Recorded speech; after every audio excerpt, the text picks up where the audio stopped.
Next speaker is Professor P.I. LIN.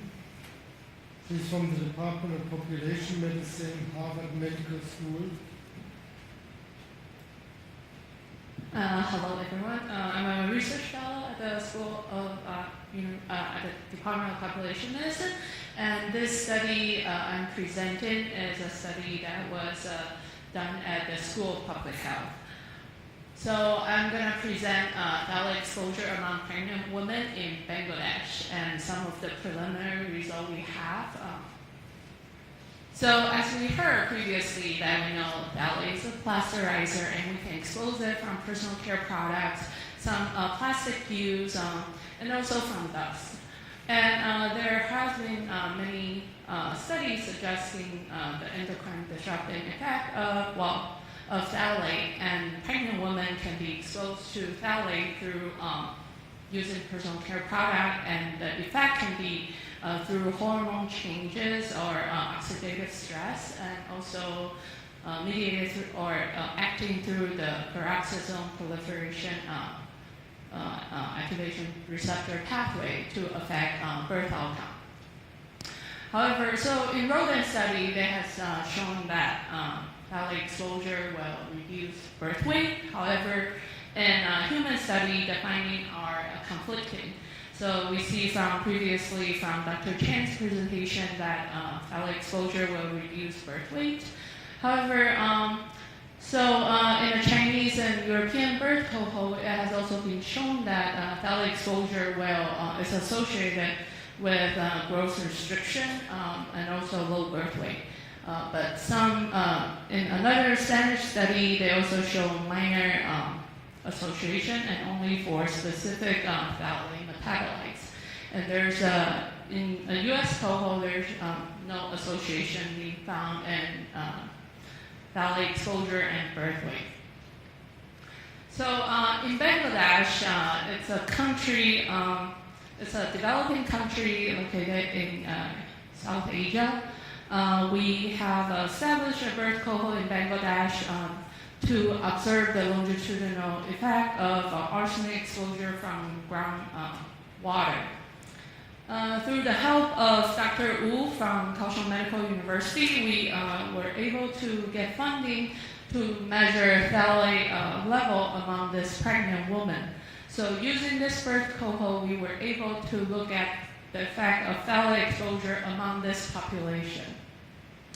So we recruited 1,613 pregnant women from 2 sites in Bangladesh. One is a rural site, one is more of a peri-urban site that's closer to the capital city, Dhaka, of Bangladesh. We follow them up throughout pregnancy, and we have about 1,100 singleton live births. So in the following presentation, I'm going to present this research question that we have on the association between phthalate exposure and birth outcome.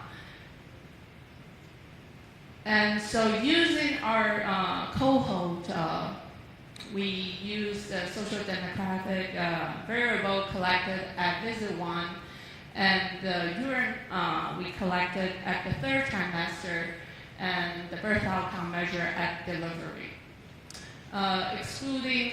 So to this date, June of 2018, we have finished the phthalate metabolite measurement for about 1,100 pregnant women, and those with complete data are 901 pregnant women. So for our study population, their median age is about 22. 67% of them are from the more rural side, Shirataka, and 33% are from Patna. All of them are married, and the median age of marriage is 18, so they are a relatively young population. 99% of them are housewives, and most of their household income comes from their husband. Most of the pregnant women have secondary and post-secondary education, and their husband has 36% has primary education and 35% have secondary education. in terms of their environmental exposure to smoking and drinking, none of them smoke, but about 33% of them are exposed to secondhand smoking from the environment. None of them drinks due to religious reason. A very low percentage of them chew tobacco and betel nuts. In our cohort, we were able to measure 10 metabolites. So 5 of them are monoesters of DHP, and we have 5 others as a lower molecular weight phthalates. So this is the analytical method used. We were fortunate to use the analytical service at Kaohsiung Medical University, and they have a very good quality assurance, which is validated by a German analytical group. So this is the metabolite level. We have a crude phthalate metabolite level, and we adjust it for creatinine. So previously, there are no report on the phthalate exposure level in Bangladesh population, and later I'll do a comparison with the metabolite level from other countries. And we can see that similar to other the finding from PMIX, we see that the metabolites of DHP are highly correlated, and there's a weak correlation with NIDP. So the birth outcome we look at included birth weight, head circumference, and birth length, and they were measured by the community health worker at the time of delivery. And half of the births occur in the hospital, and there were some home delivery as well. So we have community health worker on site to collect the data. This is the birth outcome. So the mean birth weight was 2.89 kilogram. Birth length was 46, and the head circumference was 32. So the average, the median gestational age was 39 weeks. 50% of them were male, and about 15% of them were preterm birth. So comparing the phthalate exposure level during pregnancy with other the measurement from other countries. So the orange here is the level in Bangladesh, and the darker blue is the level from TMIX.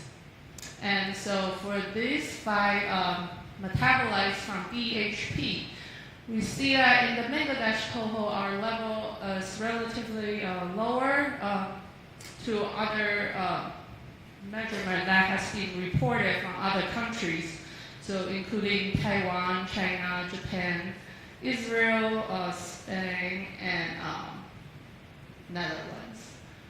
So we can see that for DHP, the exposure level among this Bangladesh woman is generally lower. And for a lower level phthalate, we also see that for BIDP, the level was lower compared to the Taiwanese cohort and other from other countries. But for BVP and DMP, the exposure level was higher. And it's interesting to note that for DMP, it's also used as insecticide and insect repellent. So we can see that among the Bangladesh women, their exposure profile might be very different compared to more developed countries. However, there is an increased use of personal care product in Bangladesh as well. So since there hasn't been any study being reported or any numbers, we don't have any reference, but this is our finding. We also see there were some phthalate exposure level among this pregnant woman. So we also look at the cross-sectional association between this phthalate metabolite and birth outcomes. So we adjusted for recruiting sites, age, education level, environmental exposure to smoke, total energy intake, because we suspect can also come from food intake, pregnancy weight, newborn's gender, and preterm delivery. So this is the result from the cross-sectional association between phthalate metabolite and birth weight. So we use a linear model to look at the cross-sectional association.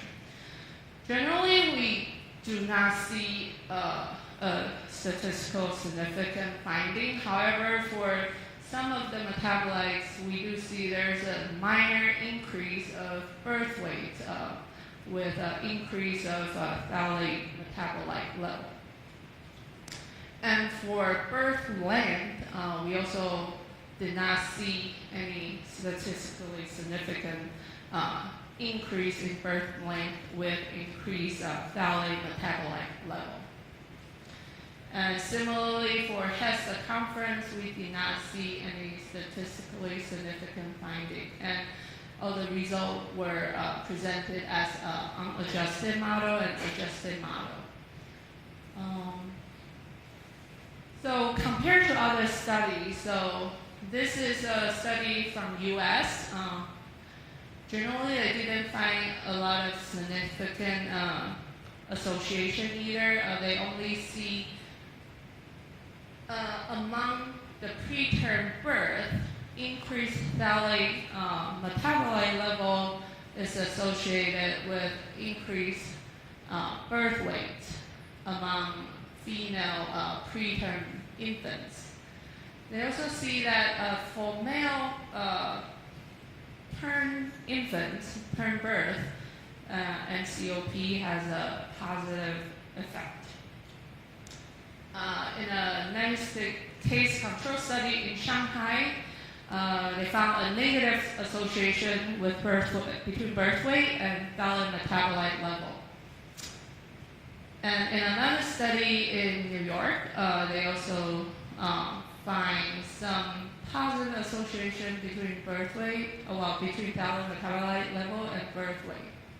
So we can see that the findings between phthalate metabolite level and birth weight is still conflicting. So in the future, for our study, right now we only have one measurement for the phthalate metabolites.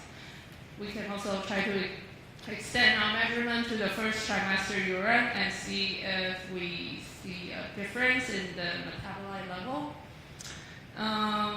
Also, we might be able to pool with the data from TIMIX and to do a pool analysis to see if the finding is comparable or if there's any, if we can compare between the two cohorts. So, I want to thank the School of Public Health and Dhaka Community Hospital for doing, recruiting and doing the cohort, and also for Kaohsiung Medical University for doing the phthalate metabolites measurements, and also the team at TIMIX for our potential collaboration in the future.